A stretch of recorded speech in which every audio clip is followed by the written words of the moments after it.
No ship was supposed to enter the Orion Dead Zone. The region had been marked on every star chart for over 8,000 years. Navigation systems automatically rerouted around it.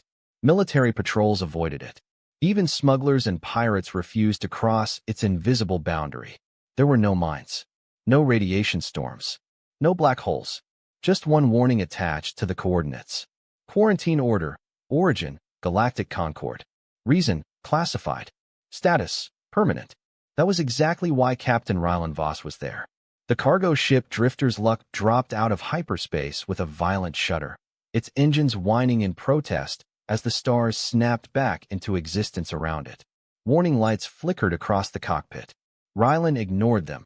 He was the kind of man who had learned long ago that warnings and good judgment rarely shared the same room. His eyes were fixed on the view beyond the forward glass.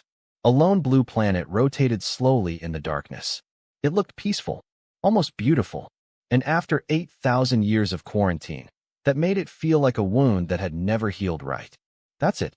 Lyra's voice came out flat and clipped, the way it always did when she was running the numbers and didn't like where they landed.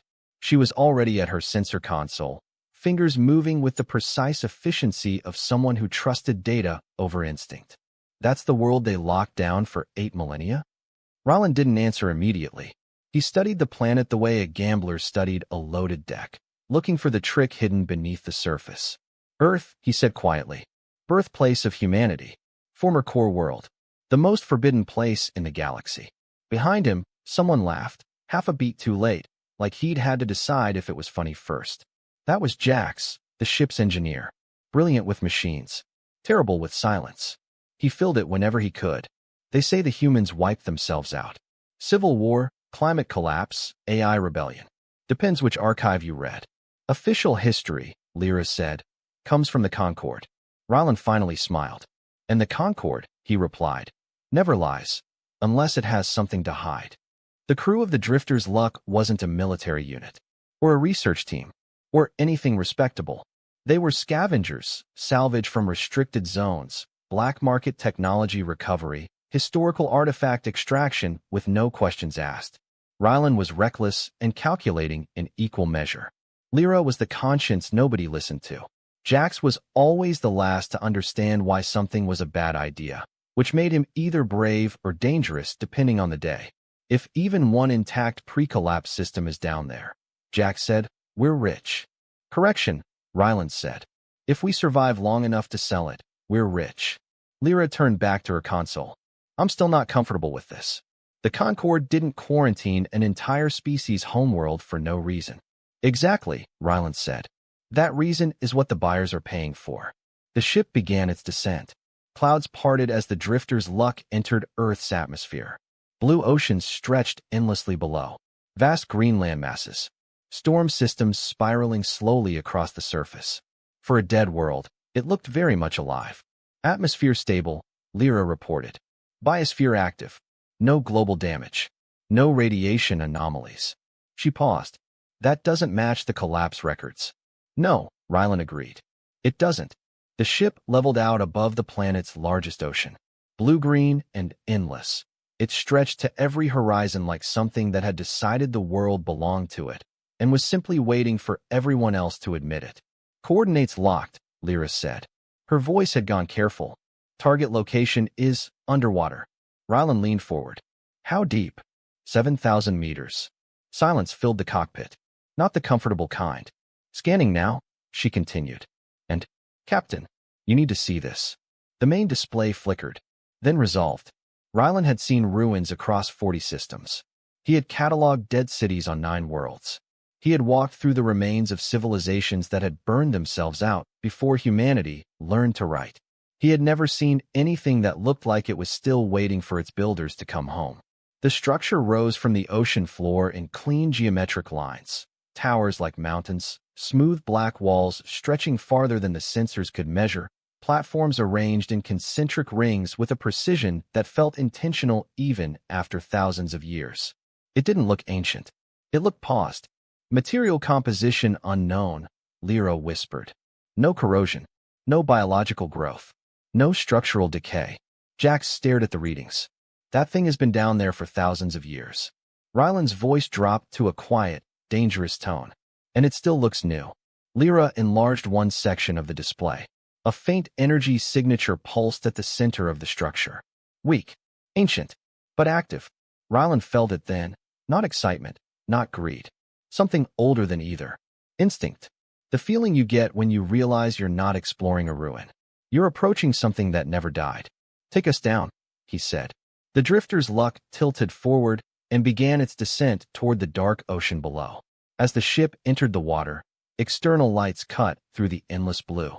Strange shapes moved in the distance, massive shadows gliding through the depths. The structure grew larger and larger until it filled the entire viewport. No damage, no collapse, no signs of abandonment, just silent black walls waiting in the darkness.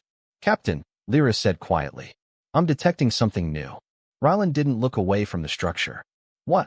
Her voice dropped to a whisper. Internal systems just activated. For a long moment, no one spoke. Then, deep inside the ancient structure, a second energy pulse moved, stronger this time, like a heartbeat. And somewhere far below the ocean floor, something began to wake. The ocean pressed against the hull as the drifter's luck descended deeper into the darkness.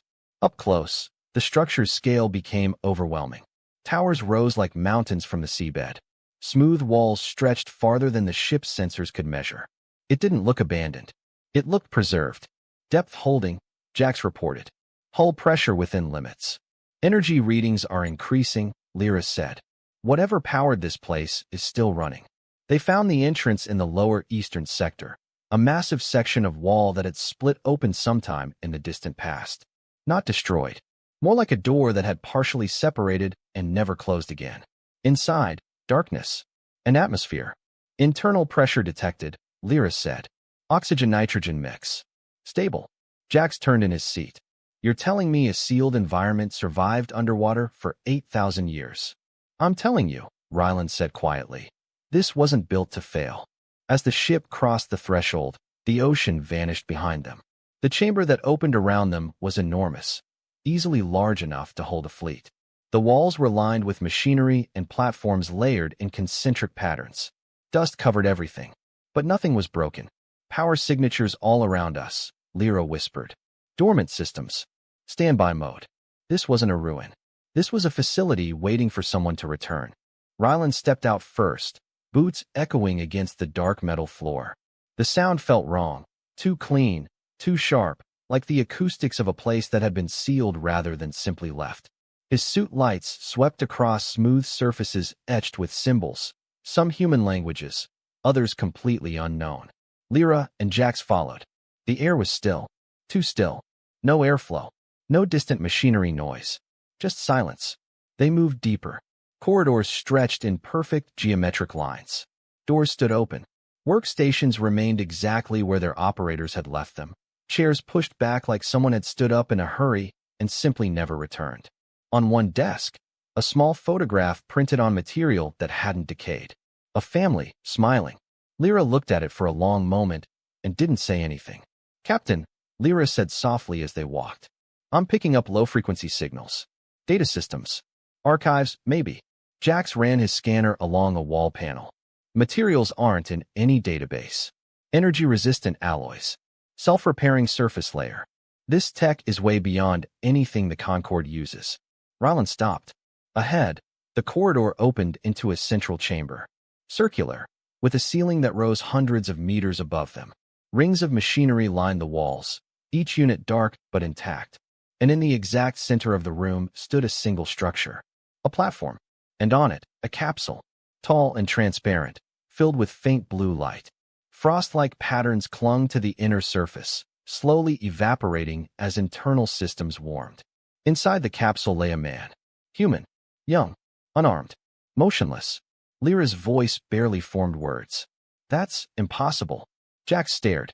Human stasis technology never lasted more than a few decades. Ryland stepped closer. The man looked peaceful, as if he had simply fallen asleep. But something about standing near him felt wrong. Not dangerous, not threatening. Just heavy, like standing too close to something powerful that hadn't decided whether to wake up yet. At the base of the platform, Faint text glowed as dormant systems struggled to translate. Lyra activated her wrist interface. The symbols shifted and resolved into Old Earth Standard. She read aloud. Guardian Unit. Designation, Sentinel Prime. Jax frowned. Guardian? Military. Ryland's attention was on the small control panel on the side of the capsule. Its surface pulsed faintly. Active. Waiting. His entire career had been built on one rule. If something survived this long, it's valuable. He reached out. His finger hovered over the control surface. Captain, Lyra started. It was too late. The entire chamber shuddered. Dust fell from the ceiling as systems across the room powered on. Lights flickered to life in expanding circles. Machinery that hadn't moved in 8,000 years began to hum. A voice filled the chamber. Calm. Artificial. Ancient. External contact detected. Threat analysis in progress. Guardian revival sequence initiated. The frost inside the capsule evaporated instantly. The man inside took a sudden, sharp breath. His chest rose. His fingers twitched. And slowly, his eyes opened. They were clear. Focused. Already looking directly at Ryland. For the first time since entering the structure, the captain of the Drifter's luck felt afraid. For a moment, no one moved. The chamber hummed with rising energy as ancient systems fully came online. Rings of light ignited along the walls. Data streams flickered across dormant consoles. The Guardian simply watched. His eyes moved slowly, one face to the next. Not the disorientation of someone waking from sleep. The assessment of someone already thinking 3 steps ahead. The capsule released a soft hiss. Seals disengaged. The transparent cover slid open. He sat up, swung his legs over the edge, stood. His movements were controlled, not weak the way long sleep makes people weak. But Ryland watched him closely and caught what he was suppressing. When the Guardian's eyes moved across the chamber, something crossed his face for one fraction of a second. Not confusion, not grief. The effort of not showing either. Then it was gone. He looked at his hands first, then his arms, then the chamber around him. His expression did not show confusion, only assessment. When he spoke, his voice was rough but steady. How long? Ryland swallowed. Approximately 8,000 years. The Guardian closed his eyes. Briefly, not in shock.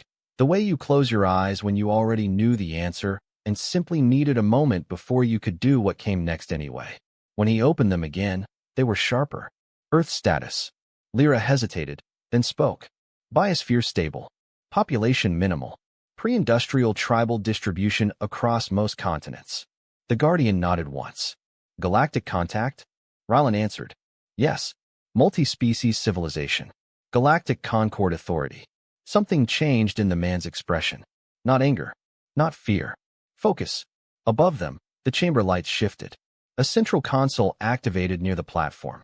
Data projections filled the air, star maps, timelines, system reports. He walked toward it with the certainty of someone who had designed the room himself, his steps precise and unhurried. His fingers touched the controls. Data flooded the air. Historical records. Galactic expansion timelines. Concord governance structures. Human extinction reports. He read everything at impossible speed. The room was silent except for the sound of shifting projections. Then he stopped. One file remained open. Human collapse. Cause. Internal failure. For the first time, emotion appeared on his face. Not grief. Not sadness. Doubt. He turned slowly toward Ryland. That report is false, he said. Ryland stiffened. That's the official record. The man studied him for a long moment. Then he asked quietly, what actually happened to humanity? No one answered. Because no one knew. The Guardian looked back at the data. His hand moved across the console again. Hidden archives unlocked. Encrypted records surfaced. Restricted Concord files. Quarantine orders. Containment directives. Biological intervention logs. The truth assembled itself in the air. Silence filled the chamber as the Guardian read. When he finished, he did not speak immediately. His hands rested on the console. The room temperature seemed to drop. Finally, he said one word. They feared us. Ryland felt something cold settle in his chest. The Guardian continued, his voice controlled and measured. Human cognitive suppression virus. Targeted neural degradation. Global release authorized by Concord Emergency Council. Objective. Permanent technological regression. Lyra stared at the projections. She had been still for a long time, longer than Rylan had ever seen her stand still without moving toward a solution. When she finally spoke, her voice was hollow. "They didn't just stop humanity," she said. "They reduced the entire species." Jax had turned away. He was looking at the wall. His hands were at his sides, and he wasn't saying anything. Nobody asked him what he was thinking. Nobody needed to. The Guardian remained still. Yes. The chamber lights dimmed slightly as power diverted elsewhere in the facility. Deep below them, massive systems began to activate. Rylan stepped forward. "What are you doing?" The Guardian's hands moved across the console. "Restoring planetary defense." The artificial voice responded immediately. "Command accepted. Earth defense grid activation sequence initiated." The entire structure trembled. Far above, beyond the ocean, hidden installations began to wake. Satellites powered on. Underground weapon arrays unlocked. Orbital platforms shifted position after 8,000 years of silence. Lyra's eyes widened. "You're bringing the whole system online." The Guardian looked at her. "Yes." Then he turned back to the console. A transmission signal formed. "Destination, Galactic Concord Network." "What are you sending?" Rylan asked. "A notification." He pressed the command. Across the galaxy, a message began to spread. Simple, direct, impossible to ignore. Guardian active. Earth defense grid online. Quarantine status terminated. The signal pulsed outward at faster than light speeds. In council chambers, in military command centers, in government archives where old records had been buried, ancient warnings triggered, and for the first time in 8,000 years, the galaxy remembered why Earth had been quarantined. The transmission had been active for less than 12 minutes when Lyra's console flashed red. "Incoming contact," she said sharply. "One ship. Kathari design. Military class." Rylan turned. Already. They were probably monitoring the dead zone. Quarantine breach alert triggered an automatic response. Jack swallowed. Military response for one signal? Rylan gave a dry laugh. "We just told the galaxy Earth's defenses are online. They're not coming to talk." Above the ocean, the Kathari cruiser dropped out of hyperspace. Its hull bristled with weapon arrays. Scanners immediately locked onto the energy surge rising from the structure below. On the cruiser's bridge, the commander issued a simple order: containment protocol. Surface strike authorized. Deep underwater, warning alerts appeared across the citadel. The Guardian finally looked up. "Estimated time to impact?" he asked. 30 seconds. Rylan stared at him. "You're not seriously staying down here." "Remain inside," he said. The liquid metal armor stored within the platform activated. It flowed upward like living mercury, wrapping around his body in seconds, forming a seamless silver surface that reflected the chamber lights. Helmet, torso, limbs. When the armor sealed, the artificial voice spoke. "Guardian combat systems online." The chamber ceiling opened. Above them, dark ocean water waited. Rylan took a step forward. "Wait, you're going up there? That's a warship." The Guardian looked back once. "Then they should leave." And then he jumped. He shot upward through the water like a missile, moving faster than the external sensors could track. 30 seconds later, the Kathari cruiser fired. A plasma strike dropped toward the ocean. Then the sensors on the cruiser screamed. "Contact. Unknown object approaching at high velocity." Something had burst out of the ocean. Not a ship. A figure, moving faster than any atmospheric craft. On the ship's security feeds, the breach happened too fast to follow in real time. Reviewed later, frame by frame. He entered through the outer hull, moved through the central corridor, and every armed soldier in his path was down in under 2 seconds. Unconscious, weapons destroyed, armor crushed just enough to disable. Not a single fatality. That part was important. That part was deliberate. He reached the reactor core and placed his hand against the control interface. Weapons offline. Engines offline. Life support stable. On the bridge, the commander stared at the status board. All systems disabled. The main display flickered. The Guardian was standing inside the reactor chamber, looking directly at the camera. Then the ship's internal communication system activated. His voice came through calm and clear. "You have violated a protected world. No further action will be taken if you depart immediately." Silence on the bridge. The tactical officer spoke quietly. "We can't fight that." The commander nodded. Full retreat. Deep below the ocean, Rylan stared at the sensor data in disbelief. You shut down a warship alone. The Guardian returned through the chamber opening, armor reforming smoothly back into the platform storage. He looked exactly as calm as before. That was a warning, he said. Lyra swallowed. A warning? Yes. Because both he, and now the entire crew, knew something else. If a single patrol ship had arrived this quickly, the real response was already on its way. The emergency report reached the Galactic Concord within minutes. Then the transmission from Earth arrived. In the High Council chamber, a structure large enough to hold representatives from 10,000 worlds, the message repeated across every display. Some delegates didn't understand the significance. Others went very still. An elderly ORM-representative rose slowly from its crystalline seat. Its voice carried across the chamber like chimes in cold air. That designation should not exist. It called for restricted history, Layer 7. Guardian conflict records. The chamber AI hesitated. The ORM-invoked a founding council override. Ancient files appeared. Combat footage. Fleet loss reports. Casualty estimates. Entire armadas destroyed by individual units. Planetary invasions ended in minutes. Weapons classified as existential threat level. Silence spread across the chamber. A Kathari admiral finally spoke. That was 12,000 years ago. Those records are incomplete. The ORM-turned slowly. They are incomplete, it agreed. Because we erased the rest. The chamber erupted into noise. The ORM-answered quietly. We feared what humanity would become. The displays shifted. Human technology growth curves. Exponential increases far beyond any other species. That number, 94% chance of galactic dominance within 3,000 years, terrified us. Not because humanity was violent. Because we had no framework for a civilization that advanced faster than it could be governed. And what we cannot predict, we cannot control. A younger admiral slammed his hand against the console. And now you're telling us one of them is active again? The chamber AI interrupted. Emergency military report incoming. New data appeared. Kathari patrol cruiser, disabled. 0 fatalities. Total system shut down by unknown single entity. Time to engagement, for seconds. Time to total neutralization, 2 minutes. The Kathari admiral stared at the report. That's not possible. The ORM-'s voice dropped lower. That was a minimal response. Across the chamber, strategic projections began updating automatically. Fleet losses, catastrophic. Planetary invasion probability, 0. Containment success, 0.3%. One question appeared at the center of the display. Risk level, Guardian hostile? The chamber grew very quiet. Because no one knew the answer.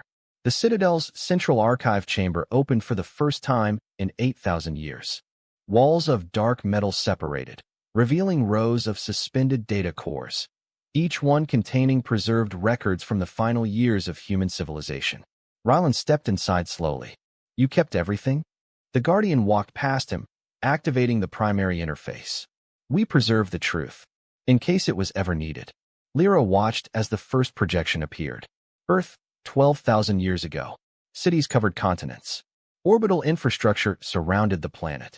Human colonies stretched across nearby systems. Population growth. Technological expansion. Energy production curves rising beyond Concord standards. Jax whistled quietly. We weren't just advanced. We were accelerating. The Guardian nodded. That was the problem. The display shifted. Concord intelligence briefings appeared, classified at the highest level. Assessment after assessment describing humanity not as a threat, but as an uncontrollable variable. A species that advanced faster than any political system could absorb. Then the closed session transcripts. The audio played through the chamber. Voices dead for 8 millennia, discussing the fate of a civilization with the careful, bloodless language of bureaucrats managing a resource problem. Fear. Not anger. Not hatred. Just fear. Strategic option selected, cognitive suppression. The virus model appeared. It didn't kill. It rewrote neural pathways, destroyed advanced reasoning while preserving basic survival functions. Civilization collapse without mass extinction. A species reduced to a shadow of itself, alive enough not to notice what had been taken. Lyra had been still for a long time. Now she turned away from the display. They didn't just reduce humanity, she said, and there was an edge in her voice now. something past professional assessment. They sat in a room and they chose this. For every person alive on this planet for 8,000 years. Every child born into ignorance. Every discovery that never got made. She stopped. They chose all of it. Jack said nothing. He was looking at the floor. The Guardian let the silence hold. Then he showed them the rest. Guardian units recalled to Earth. Concorde fleet blockade established. Orbital strike platforms deployed. Final communications, requests for explanation, denials from Concorde command, orders to stand down. One recording ended with static, impact detected. Unit lost. Rylan looked at the Guardian. You were there. I attempted to return to Earth during the containment operation. Fleet interception. The display showed it. A single Guardian unit breaking through the blockade. Then thousands of Concorde ships opening fire. Atmospheric entry. Ocean impact. Jack spoke softly. And you survived. I reached the Citadel. Activated stasis. Ordered the system to wake me when external threats were gone. A pause. 8,000 years passed instead. Rylan looked around the chamber. And instead, 8,000 years passed. The Guardian didn't answer immediately. Because another projection had appeared. Human population data across the millennia. Primitive settlements.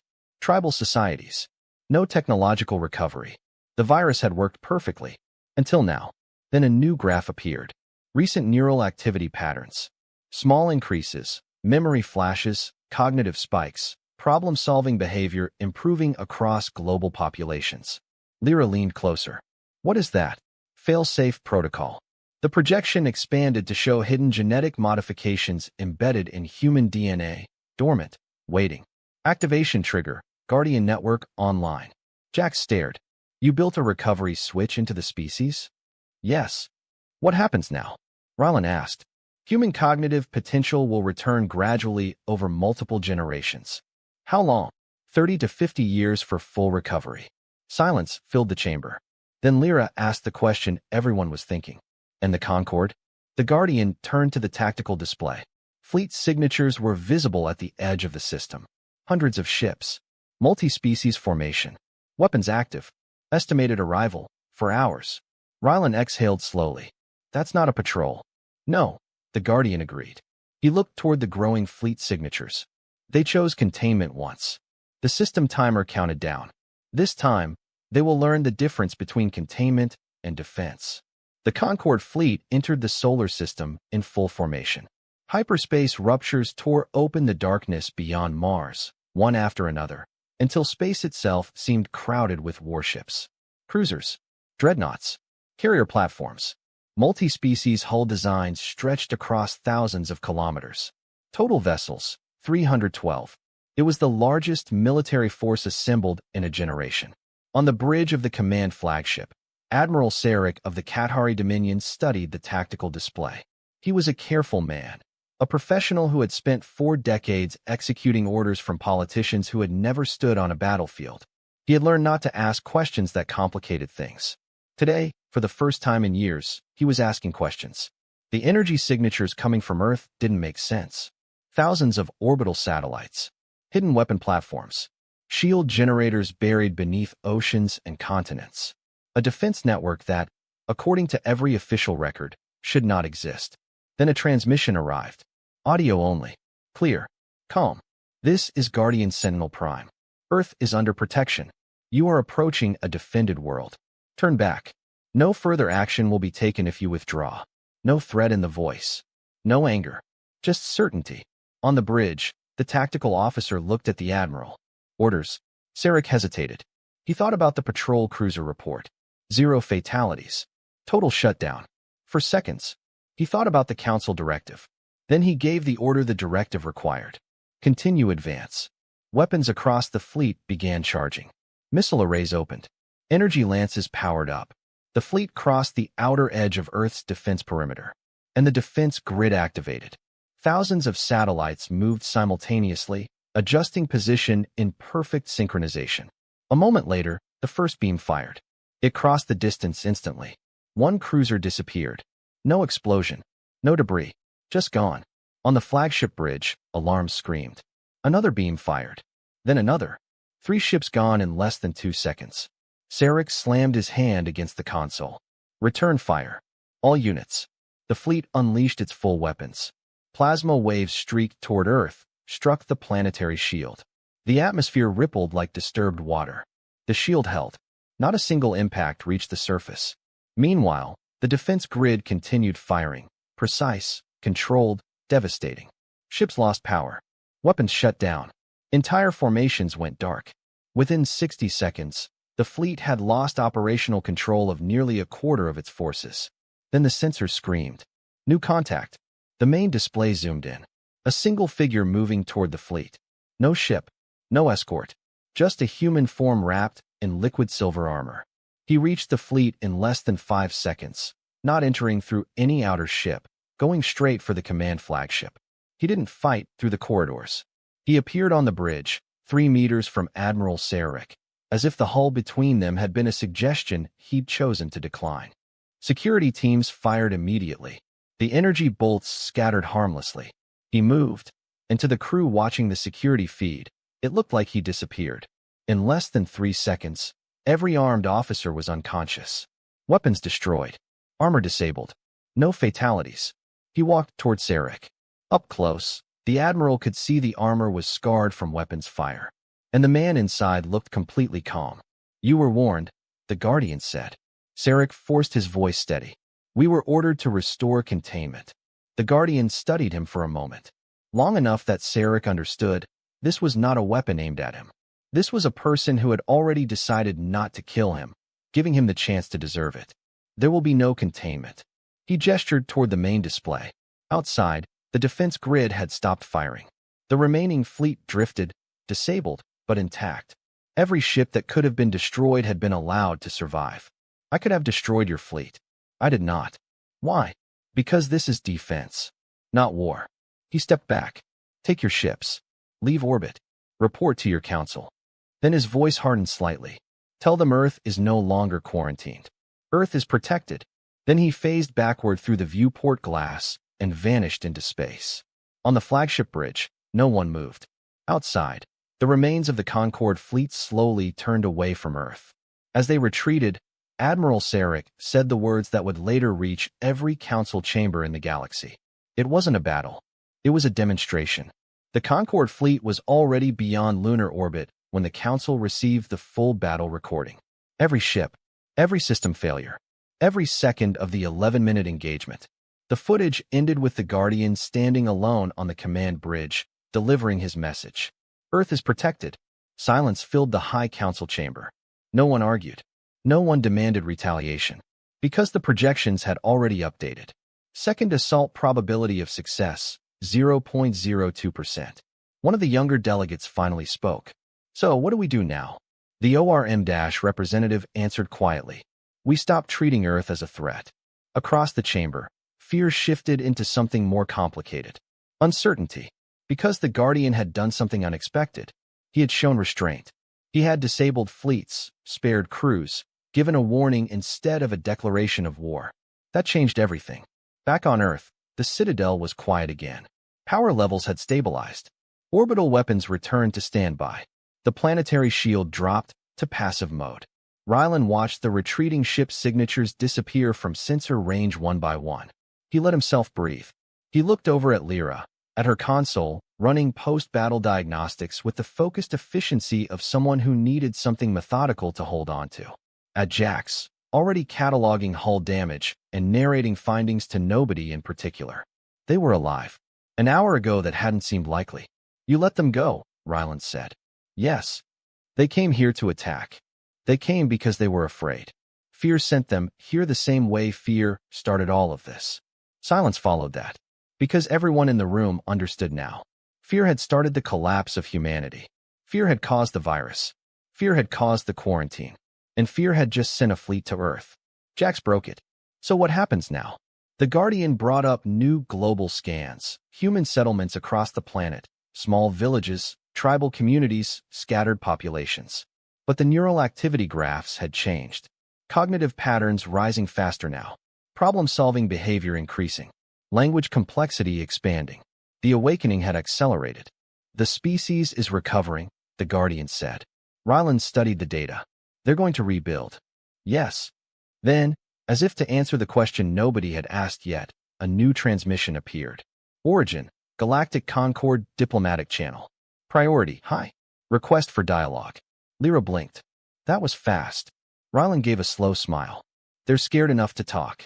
The Guardian opened the message but did not respond. Because at the same moment, another alert appeared. Long-range sensor contact. Extreme distance. Edge of the outer system. Unknown signature. Lyra's expression changed as she studied the data. She ran the scan again. Then again. I can't classify it. Her voice was different now, not her professional tone. Something underneath it. The signal was faint, but massive, and moving toward the system. How long until it gets here? 3 months. The Guardian stepped closer to the display. Energy patterns began resolving. Organic hull structures, self-generating power signatures, no standard propulsion emissions. Old archive files opened automatically in response. Threat classification appeared. Void Reaper, probability match, 87%.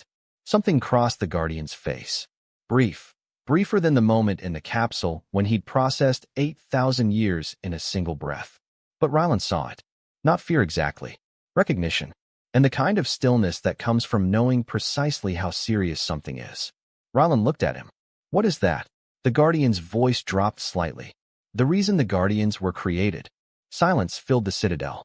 Because the Concord was no longer the real problem. Something far older, and far worse, was coming for the galaxy. The signal grew clearer every day. At first, it had been nothing more than a distortion at the edge of long-range sensors, a faint anomaly moving through deep space. Now it was unmistakable. Something enormous was approaching the solar system. Not a single ship, a cluster. Dozens of massive structures traveling together in a slow, deliberate formation. No hyperspace signatures. No standard engines. No communication signals. They moved through space the way a tide moves, not choosing a direction, just following a pull toward something living. Inside the Citadel, the tactical display expanded to full scale. That's not a fleet, Rylan said quietly. No, the Guardian replied. The archive file opened automatically. Ancient combat footage filled the air. Worlds going dark from orbit. Entire cities drained of power in minutes. Warships falling silent without visible damage. Organic vessels surrounding planets, their surfaces pulsing as if they were feeding. Because they were. Void Reapers. Classification, extragalactic consumption species. Primary behavior, energy harvesting from living biospheres. Threat level, existential. Lyra swallowed. They don't conquer worlds. The Guardian nodded. They consume them. Jax looked at the numbers. How many are coming? The display stabilized. Confirmed contacts, 47. Estimated additional mass behind formation, unknown. Rylan exhaled slowly. And they're heading straight here. Yes. The room went quiet. Because everyone understood what that meant. The Concord fleets couldn't stop them. Earth's defense grid alone couldn't stop them. Even the Guardian couldn't stop them. Not alone. At the same time, across the galaxy, emergency alerts were spreading. Outer colony systems had already gone silent. Long-range probes sent to investigate never returned. Survivor transmissions, fragmented, incomplete, all described the same thing. The sky filling with living ships. Power failing. Then nothing. Inside the Concord Council chamber, panic had replaced debate. Military projections filled every screen. Fleet engagement survival probability, low. Planetary defense success rate, negligible. For the first time in recorded history, the Concord faced an enemy it could not negotiate with. And only one being in the galaxy had fought them before. A priority diplomatic convoy was dispatched immediately. Destination, Earth. The ships arrived 3 days later. This time, they came unarmed. 20 vessels from different species, no weapons powered, no shields active. Inside the Citadel, Rylan watched the approach. That's a surrender formation, he said. Or a request for help, the Guardian replied. The landing took place on the ocean platform above the Citadel entrance. Representatives emerged slowly, leaders, admirals, scientists. The ORM-Elder led them. It bowed its crystalline form slightly. Guardian, it said. We were wrong. The Guardian said nothing. The ORM-continued. We feared your species once. We acted out of that fear. Today, we come with a different request. The tactical projection appeared between them. The approaching Reaper formation, Outer systems already dark, population loss estimates climbing. We cannot stop this. Neither can you alone. Rylan crossed his arms. So now you want an alliance. The elder turned toward him. Yes. Then back to the Guardian. Not for power. Not for control. Its voice lowered. For survival. The Guardian studied the projection for a long moment. How many fleets will you commit? The representatives exchanged looks. All of them. The Kathari admiral answered. Every operational vessel. The Guardian nodded once. Then he turned toward the planetary display. Human neural activity continued rising. Infrastructure construction had already begun in several regions. The species was waking up. But they weren't ready. Not yet. He looked back at the assembled leaders. This will not be a Concord operation, he said. It will be a united defense. No one argued. Because the alternative was extinction. The Guardian stepped toward the central console. Deep within the Citadel, ancient systems began unlocking. Vault doors that hadn't opened in 12,000 years. Shipyards buried beneath the ocean. Manufacturing arrays designed for war against something far worse than any fleet. Rylan watched the power levels climb. What are those? The Guardian fleet, he said quietly. We built them for the last time the Reapers came. How many? 10. Rylan stared at the numbers. 10 ships against 47 of those things. The Guardian's expression didn't change. Yes. The Allied fleet assembled in silence. Ships from every major species gathered in orbit beyond Earth. Kathari dreadnoughts, ORM-carriers, Vethari cruisers, hundreds of designs that had once stood as rivals now holding formation side by side. Total vessels, 2,840. It was the largest military force the galaxy had ever assembled. And everyone who understood what was coming knew it still might not be enough. Beyond Pluto's orbit, the Void Reapers entered the system. They did not accelerate. They did not maneuver. They simply advanced. 47 massive organic structures, each larger than a capital ship, their surfaces pulsing with harvested energy from worlds already consumed. Behind them, long-range scans detected something worse. More mass. More ships. More coming. Above Earth, a section of ocean opened. 10 enormous vessels rose from the depths. The Guardian fleet. Their hulls shimmered with phased matter fields. No visible weapons. No external engines. Space itself bent slightly around them. Rylan stared through the viewport. They've been down there this whole time? Yes. Why only 10? The Guardian looked at the approaching enemy formation. Because these are enough. The Allied fleet moved to intercept at the edge of the system. Formation lines stretched across millions of kilometers. When the Reapers entered engagement range, they spread out, and then the first energy wave hit. Not a beam, a drain. Entire cruisers went dark as their power systems died instantly. Shields collapsed. Life support flickered. Within seconds, dozens of ships were drifting. Energy siphon, Fleet Command reported. They're feeding on our systems. The Allied fleet opened fire. Thousands of weapons lit up space. The attacks connected and did almost nothing. Reaper hulls absorbed the energy, their surfaces glowing brighter with every strike. Rylan felt his stomach drop. They're getting stronger. Then the Guardian moved. He left the command vessel and accelerated toward the center of the Reaper formation. Behind him, the 10 Guardian ships shifted position. Space distorted. Then the first one fired. Not a beam, but a localized collapse. One Reaper simply folded inward and vanished. The formation reacted instantly, redirecting their siphon fields. The Guardian reached the nearest vessel and phased through its hull, moving through it like a storm. Control nodes shattered, energy conduits ruptured, organic systems failed. Seconds later, the Reaper went dark. Outside, the Guardian fleet continued firing. Precise, controlled, devastating. But there were too many. The Reapers began concentrating on Earth's position. If even a fraction reached the planet, the defense grid would not hold. Fleet Command opened a priority channel. We cannot stop them all. The Guardian reappeared outside the largest Reaper, the central mass coordinating the formation. The archive designation appeared automatically. Hive Core. Destroy it. The swarm would collapse. He accelerated. All remaining Reapers shifted toward him. Their energy fields converged, all of them at once. The siphon hit him directly. For the first time, his armor dimmed. Power levels dropped. He slowed. Rylan's voice broke over the channel. You're losing energy. Fall back. The Guardian didn't respond. He thought about the photograph on the desk in the corridor, the family, smiling. He thought about 8,000 years of a species living in darkness that should have been light. He thought about Lyra turning away from the projections because she couldn't keep watching. He thought about what it had cost him to wake up at all, and what it would cost to make that mean something. He pushed forward.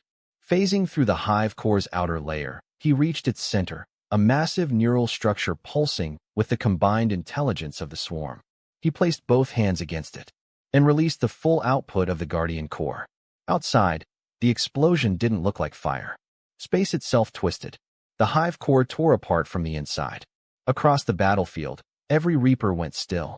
Energy fields collapsed. Movement stopped. The swarm lost its mind. The Allied fleet surged forward. Without coordination, the remaining Reapers fell one by one. The battle lasted 3 more hours. When it ended, none of them remained. In orbit, the Guardian drifted. Armor damaged. Power nearly depleted. Alive, Ryland's ship reached him first, pulling him aboard. For the first time since waking, the Guardian sat down and rested. The High Council chamber had changed. The Concord no longer ruled. The new charter read, Galactic Alliance, Mutual Defense and Development. Earth was no longer quarantined. Human cities were rising again, not quickly, not all at once. The recovery was measured in years, in generations. But the neural activity graphs kept climbing. The first schools had been built. The first libraries. The first hospitals. In places that hadn't had those words in 8,000 years, people were inventing them again from scratch, and the strange thing was that they were doing it fast. Hope, it turned out, is also something that spreads. On a quiet coastline near the Citadel, Ryland stood beside the Guardian, watching the ocean. The evening light made the water look less like a hiding place and more like what it had always been, just a feature of a living world. So he said, "What happens now?" The Guardian looked up at the sky. The stars were peaceful again, for the moment. He had learned enough to know that peaceful moments don't last. They're simply what you protect everything else for. For 12,000 years, he said, humanity was feared for what it might become. He looked back toward the growing cities on the horizon, lights coming on, one by one. Now we decide what that will be. Ryland smiled. And the Guardian? The answer was simple. I protect. Above them, orbital platforms shifted into silent watch.